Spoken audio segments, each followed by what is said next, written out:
Well, welcome to the Speak with People podcast. My name is Jason Raitz. I'm excited that you're joining us today. This podcast exists because words matter, and we really believe that your world, our world, can be changed through healthy communication. And so we hope this time will encourage you, challenge you to choose words that bring life and to communicate in healthy ways. So today I'm so excited because we are joined by Tom Goodlet. Thank you so much, Tom, for being with us. Thanks for having me, Jason. Absolutely.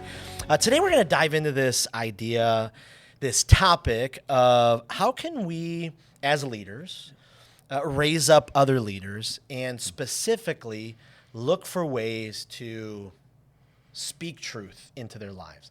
Speak words that help fuel them to get to that next place that they want to. Yeah. You know, that kind of whole idea. How can we communicate truth to help them, propel them? And so I'm just so excited. We had lunch a couple months ago. Yeah. It was a fantastic lunch. You pulled out napkins, and I mean, you taught me so much. And that, I mean, I still, true story. Sorry to sound like a little fanish here, but I still have those napkins on my desk because I go back to them because I'm like asking myself, questions as we go. So could you just kind of give us the backstory on you, who you are, what you do, all that kind of stuff? Sure. So I'm Tom Goodlet. So let's start. I love Jesus. We'll start there because that's a big part of my life. I've been in vocational ministry over 20 years, and been married almost. I think we're going on year 19. Wow! So I should get that right? So all right. So I think we're going on year 19. I got 3 kids. I got a son in high school, a son in middle school, and a daughter in elementary. So we cart kids a lot of places right now, a lot of different activities, and fun times.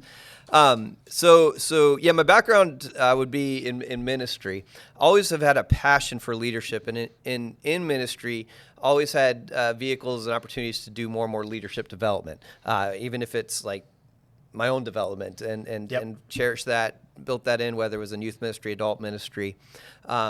Since then, I am been moving more and more beyond the walls of church buildings. Yeah. And I somehow fell into starting a company that's done pretty well back in 2019. Yeah. So had a book came out, did fairly well, and it kind of started. Had some other people going, hey, could you help me do that? And so we've had Two Penny Publishing, and that's been a company for the last, since 2019, been doing well and growing. I'm at the point, too, where, I've tried to raise up the leaders within it. So I barely run it. I check in maybe about once a week, and there's a CEO and VP and all that and team that they're way smarter than me. They run that. I still own the company, recently launching a new company and also buying another company here coming up in the next 90 days, actually. So fantastic. So a lot of fun things going on. Yeah. Okay. Yep. So just one other question to kind of get to know you a little bit more, because you've been in the publishing world. So if you had to write a book like tomorrow, like I had to, You're up against the wall. You got to write a book. Yeah. Is there what would you write about? Yeah. Is there something that's so on your heart right now? That's always because books beget books. So I've got I have 4 books that are published out to the world, and I think you could call it a half book maybe because I got a revised edition of one of the popular books that's coming out here. Actually, I think in a couple of weeks. Yeah. And in time for Christmas sales is the idea. So, but yeah, no, I have another.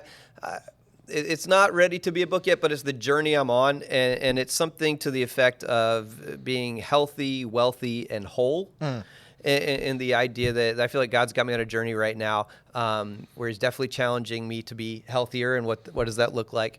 He's definitely blessed me. I'm definitely at a wealthier point in my life and learning about that. But what's interesting about that is how many scriptures there are that guide us even through that process and what to do and how to look at money in a way, and or those the economy of blessings is how I would say it, and then but in order to look at that, you got to be whole, and there's always parts God is working on us to be more and more like Jesus. So for me, I feel like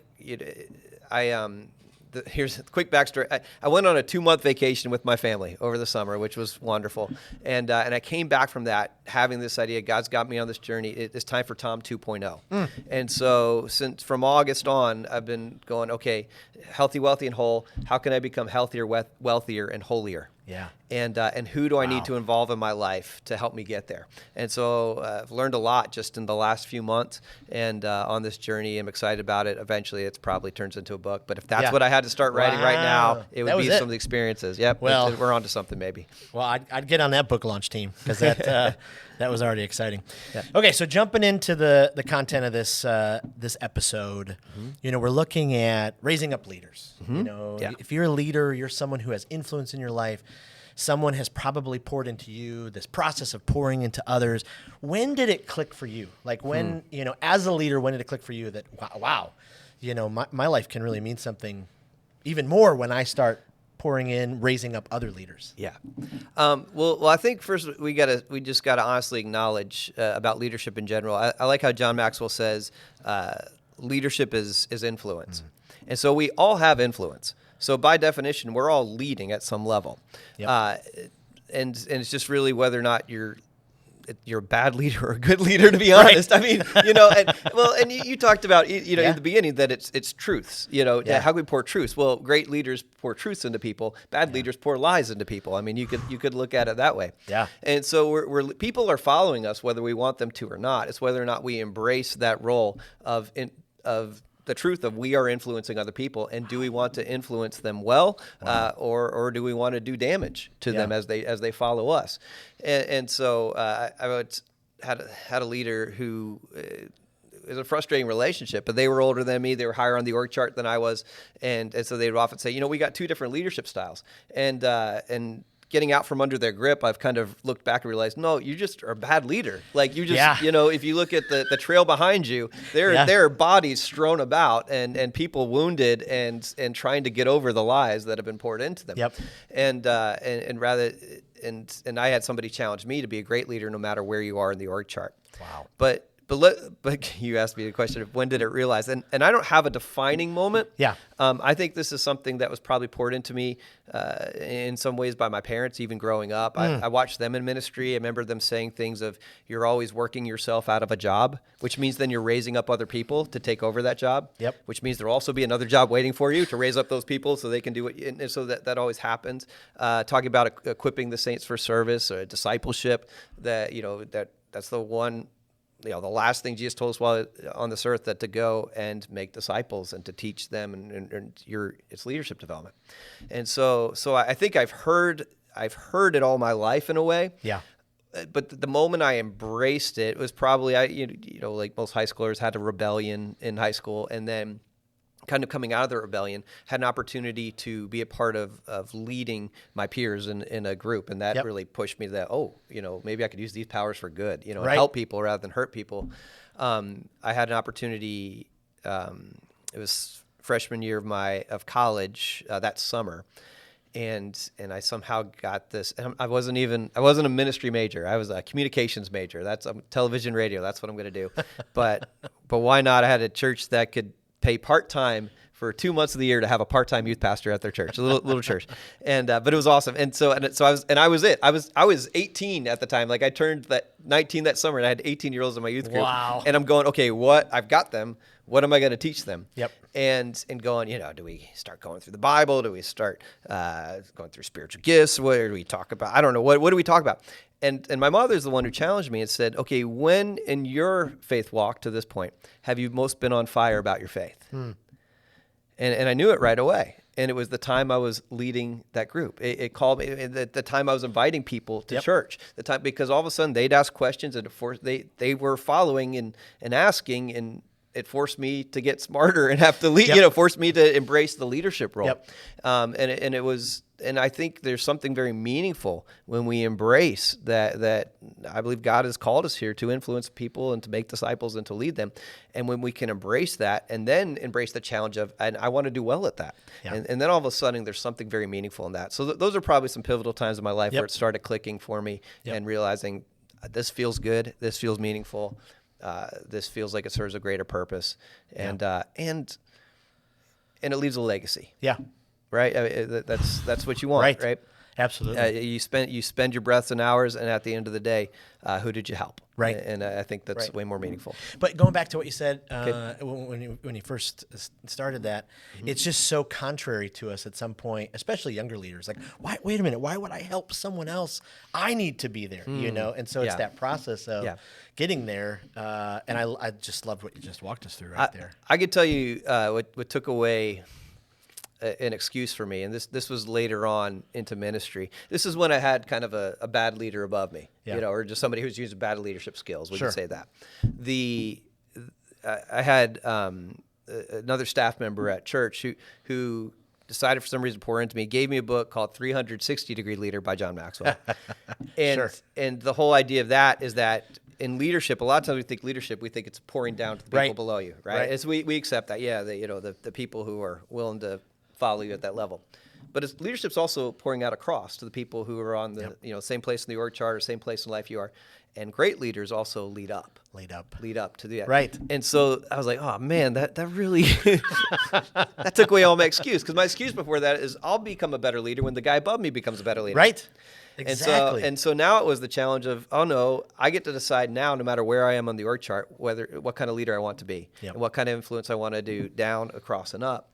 And so that was pivotal. And so I decided then, no matter what, I wanted to be a great leader. It didn't matter what anybody around me decided. That was the influence I wanted to leave. That's who I wanted to be, and just embrace. And again, it's simply embracing that truth, and then trying to live up to it or build the skills to it. Yeah. And I would say that too. I think sometimes another thing about leadership is it's really a skill or a subset of skills. Mm-hmm. Which means if it's a subset of skills, then it's learnable. Anybody can learn it. Anybody can get better at it. Sometimes we go, oh, they're a born leader. And typically what we mean is they might have one of those subset of skills that comes a little more naturally to them, but they don't have all of them. Right. And just because it has natural doesn't mean you can't get better. Right. And so really what I've learned is anybody who's willing to learn can become a better and better leader. Wow. That's fantastic. So how do you approach your relationship with other leaders then? Is your mind already starting to spin when you see someone and you get to know them and you're like, oh, wow, they have some pretty great potential here. Like, walk us through that process, that internal work of going, how do you know, like, when you build that relationship to help push them or, that kind of stuff? Well, let's start with another truth, and that is not everybody is equally worthy of your time. We only have so much time to give. We have only so much energy to give. And just because somebody says they want your time and want your energy or want you to pour into them doesn't mean they're ready or worthy in a way. Yep. And so I drew up an acrostic several years back when kind of designing one of the books to try to answer the question, well, how do you know if somebody's ready? So the idea, if I'm going to, let's say, coach or mentor somebody, everybody can benefit from coaching or mentoring, somebody pouring into them, but not everybody's ready to receive it. Wow. So you're trying, wow. Yeah. right? So how do you determine, whether or not somebody is, and it takes a lot of listening, which we should talk about more, but I have an acrostic that it shows up in a couple of the books I wrote because it seems to have worked, and it's the acrostic CLEAR. It's not Scientology, but it's stole it from me, I'm sure. But it's how do you make a clear decision? Yeah. Whether or not you want to spend those efforts and that energy pouring into somebody, whether it's worth the time and the energy. And so the C stands for connected, or do I feel a natural connection with them? Or are they easy to talk with? And even in the this is a easy yes to let's be on this podcast. We connected, right? Yeah. And so you can kind of sense that, feel that okay, we can connect. It's not going to be a pulling teeth to have conversation. The L is learn. Do they have something to learn, and can I teach them? Do I have something to give there? And are they teachable in that? Are they willing to learn? E is excited. Yeah, we are, the way our brains are wired. Sometimes we think we are thinking beings who sometimes feel. We are feeling beings who sometimes think. I mean, that's the way, even you look at the structure of our brain, determining how we feel determines how we think. So it matters that you feel this person, you can sense that they feel excited for this opportunity to hang out with you, meet with you, and then they'll be in a better part of their brain. Well, they'll be better able to learn. Yeah. So you got connected, you got learned, you got excited. This one I find I feel is kind of the do or don't one, and are they authentic? Oh, authentic. Yeah. I once had a guy, and I love this guy. He's was a good friend throughout the years, and he asked me one time would I mentor him. And I said, I'll make you a deal. I said, if you can answer me this one question, the answer is yes. And so I just asked him, and I knew him well enough. I said, what is your signature sin? And so it was, yeah, I know, it was a fun one. All right. And he's looking at me, he's like, what in the world are you talking about? I said, well, and I'm stealing this. I think it might be John Ortberg might have come up with this idea, but the idea that we all have a bent towards something. Yeah. We all have something that if Satan wanted to destroy our lives within 5 minutes, this is what he'd use to do that. And so we need that self-awareness, right? And so, and he couldn't come up with one.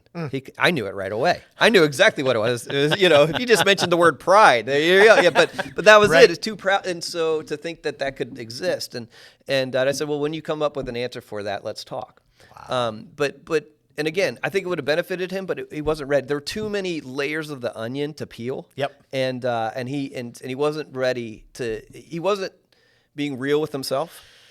Yeah. And so then our conversations are going to fall mute in some ways. Exactly. We're going to frustrate each other. And so that authentic one is are they real with themselves? Are they self-aware, or at least at this point in their life, are they in a place of self-awareness? And are they authentic? And then the last one are reliable. In other words, if we set something up, if we put something on the calendar, will they show up? Yeah. Because then it's not worth your time if they're not going to be there. And so, and that matters too. So I continually use that. Now I use it in my head. Do we connect? Are they ready to learn? Do they seem excited? Are they authentic? From what I know, are they being real and honest with themselves? And will they show up if we decide to schedule something, put something together, and to do this? And if it's all of those, then it's a clear yes, in my opinion, that's the kind of person that's ready to receive your time. Wow. Well, that's very helpful. A very clear approach to, as people come. And I find in this season of life, not that I'm, near the end or anywhere towards Let's that. hope not.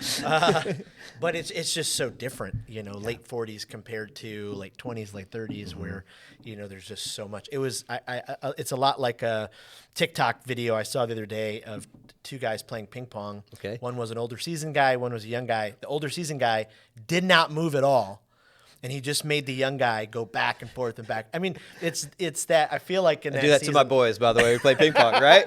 You got to. You got to keep them moving. That's and right. Be smart enough. We walked down that path and been there. And so when you are you're finally mentoring someone or you're raising someone up or either in the workplace or wherever you're at, what have you found some of the best ways to communicate into their lives, to speak into them?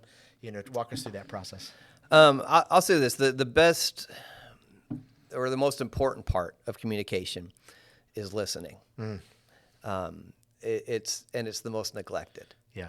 So, because a lot of times we assume, oh, you want to learn from me, that means you must want to hear me talk. Well, hear me talk and you take notes, kind of thing, and that's where it's going. Yeah. And but there's a whole art and skill, and it's a big leadership skill of listening. If you go, the number one complaint about the boss in the American workplace, statistically, the number one complaint about the boss in the American workplace is my boss doesn't, you know what it is?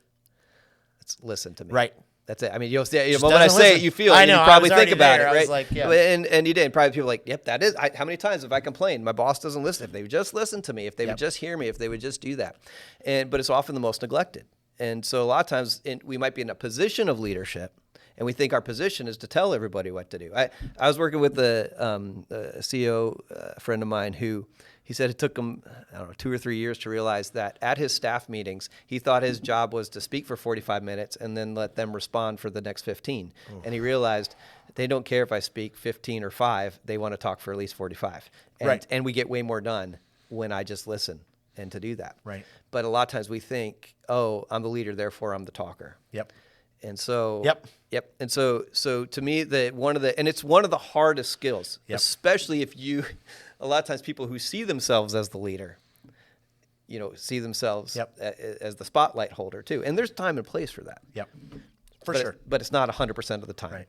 And it's probably not as often as they think. And so if you're going to pour into somebody, if you're going to do that, the biggest piece is being a skilled listener. Wow. And there's a lot of skill that can be learned in that. There's a lot of skill that I've continued to and try to learn over the years and put into practice.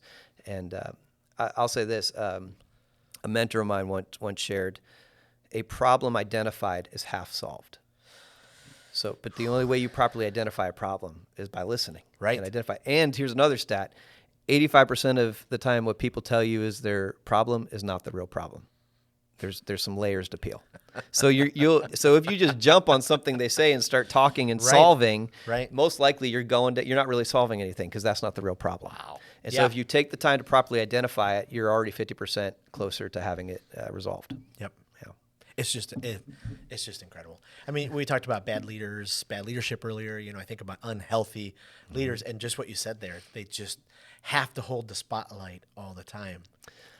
And I would say too, they don't know what else to do. Yeah. They've learned bad habits, Yeah. and they haven't taken the time to build better habits, and they haven't, or better skills. Again, if leadership is a subset of skills, then we can get better at it. Yeah. Just sometimes people refuse to get better at it, and everybody else pays for that. Yeah. And I for sure was in that. I mean, I think back to those years, and maybe I'm still in them. I don't know. But I think back to those years where I'm like, yeah, Jason was trying to build his own kingdom and wanted to be the captain of every ship. And I just think back and I'm like, oh, I'm so grateful for the older leaders in my life who gave me grace and patience and helped walk me through those seasons.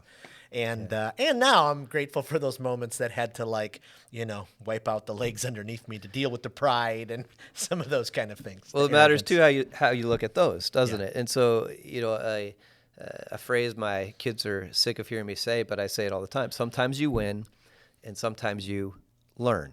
And so it's not losing, it's not failure unless you give up. Yeah. So sometimes the way you thought it should worked, and you learned, wow, that works. Sometimes the way you thought it should work doesn't work, and it's that opportunity to go, okay, why did it not work? What does this problem now make possible? Wow. But again, that's a skill, because that's not our natural reaction. Right. Our natural reaction is to react in a typically a negative way or self-protecting way, and or self-preserving or promoting way, and yet that doesn't, as much as it's self, it doesn't really benefit us.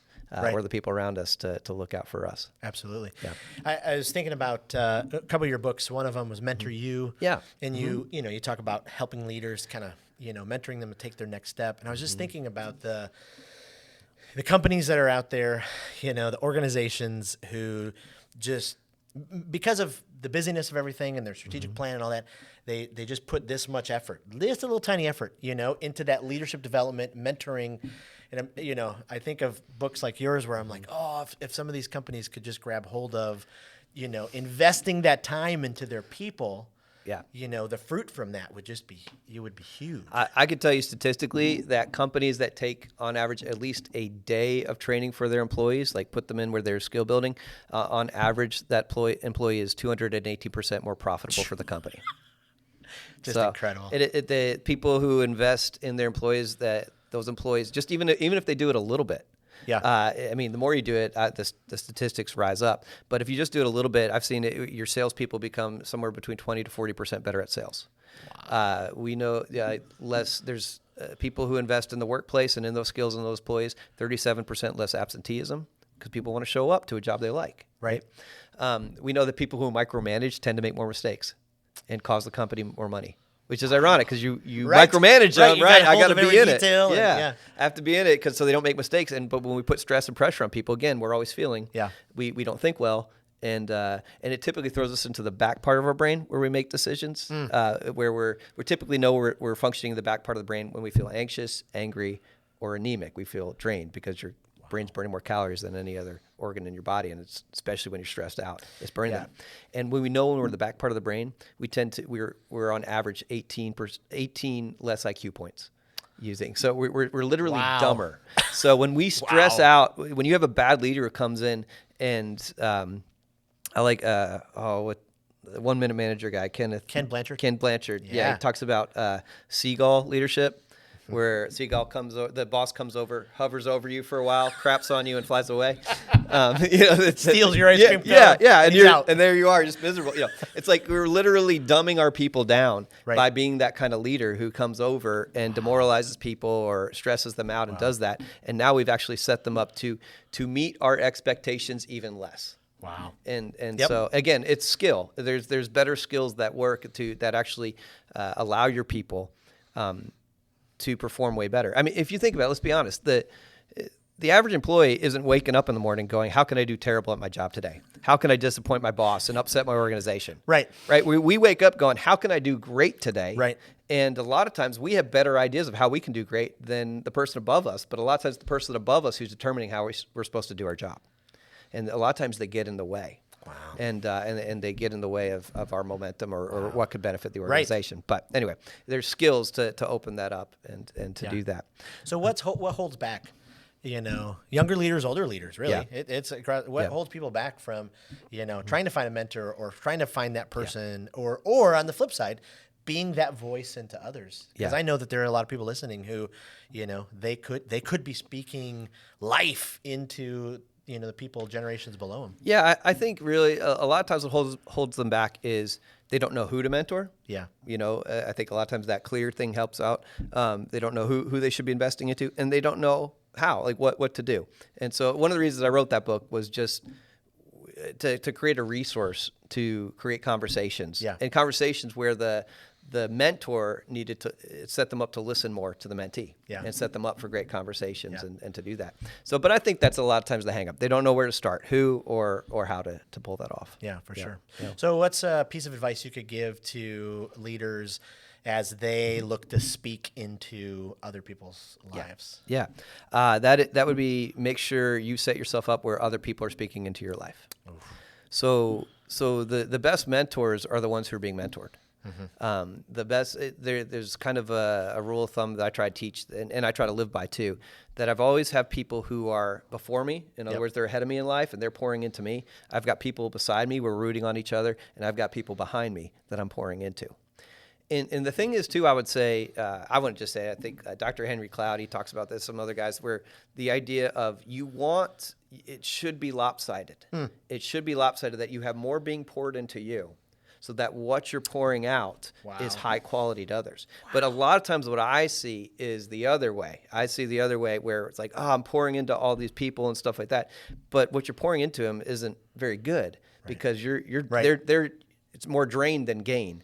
And so the time and so what you do to make up for it is you give them more time than quality. But your time is limited. And so there's the much better result if you can have a lot more people pouring into you, and then you can give a lot more quality in less time. Yeah. And people will walk away, and it could be an hour lunch rather than a, 24-hour whatever. Right. So, wow. Yeah. Whew, that's so helpful. I know I recently picked up your book, Blind Potential. Yeah. Yeah. And I'm in a season right now where, 26 years I served in vocational ministry, and so now I've branched off, started a this new company, Speak with People, and podcast and some training and speaking, those kind of things. Yeah. And even in this season, for so long I did, the same kind of job, but even your book, Blind Potential, just thinking about, okay, all right, I know I have it in me, to learn what I need to learn in this new season. Yeah. So I just wanted to say thank you because I know we don't know each other too far, but you've already been mentoring me from afar with your books and writing and, just that kind of stuff. And for sure, like I feel like we just scratched the surface today. So we will be begging you. I probably shouldn't be so eager, but we'll ask again if, in the future, because I would love to dive into, But before we close, maybe a couple of rapid fire questions just as people kind of keep getting to know you. What book are you currently reading?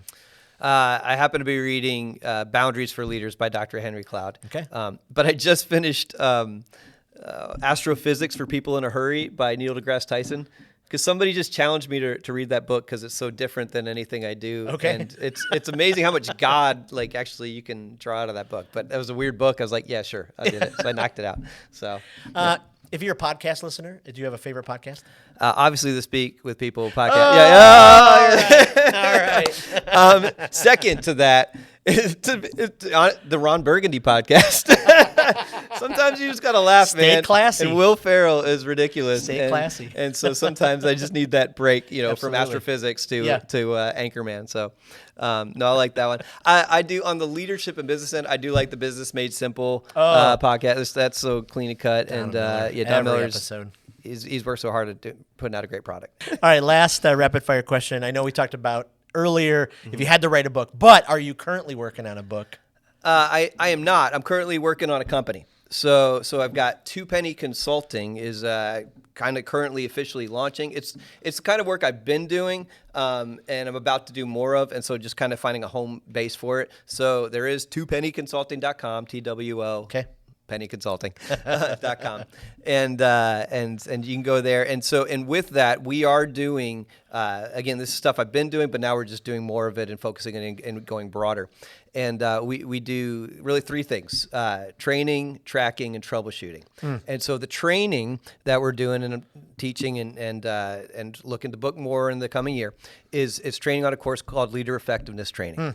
And so we talked about those listening skills. Yep. We spend 2 or 3 days like intense. It's a high-end leadership program. I am working with several companies this year doing that and working with their people to build these high-end leadership skills. A lot of learning those listening skills, a lot of learning those confronting skills and problem-solving skills. Yep. And so how do we communicate with each other and building that more and more into the culture? So we do that training. Then we have a tracking system where we go back and we track those executives or those employees and track them 6 months later. Yeah. How well are they living those out? And where can we improve and where can we celebrate? And to do that. And so we have a system to do that, and that's can be a part of it as well. And then we meet with those organizations and talk about that and do that. And then this piece we have too is just the troubleshooting, where we can go in, myself specifically, typically, and if there is, we need to work one-on-one with something or somebody or helps work through this problem for the organization, and we're able to do that and go in and work directly with them and apply all those skills to their specific situation. Wow. Well, where else can our audience find you online? Yeah. All that kind of stuff.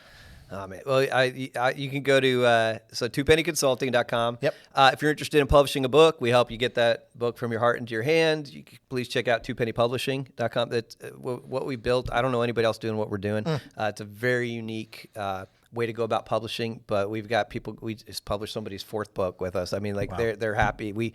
Our authors like us. We love them, and it's a great relationship. Actually, we got a book coming out tomorrow. I was just talking to somebody, but yeah, check that out. You can do that too. I mean, we're on YouTube, Instagram, Facebook, awesome. Well, LinkedIn, we'll go ahead. all that. Yep. Yeah, we'll put all those links in the show notes. Yep. And selfishly, I'm one of those hopefully future authors of Two Penny. And absolutely. So be sending over the information for the book, Speak with People, Not at Them. Oh, that's a great idea. Sometime soon, and we'll be able to do that. Well, Tom, thank you so much for your time today. This was extremely beneficial, extremely helpful. And so thanks for your heart and sharing. Hey, thanks for inviting me. It was my pleasure. All right. Well, thank you again for joining us today on the podcast. Again, this podcast exists because words matter, and really believe that your world, our world, can be changed through healthy communication. And just a few reminders. Don't forget to check out thespeakersconference.com. If you are a leader who regularly delivers presentations or speaks from stages or influences from behind a camera, you want to become a more effective communicator, someone who inspires their audience to lean in, join us March 21 to 23 in Clearwater Beach. It's a really difficult location for a conference, but we have a great speaker lineup. Please head to Speaker Conference. Thank you again for being a part of the podcast. Thanks for sharing, and we will see you next week.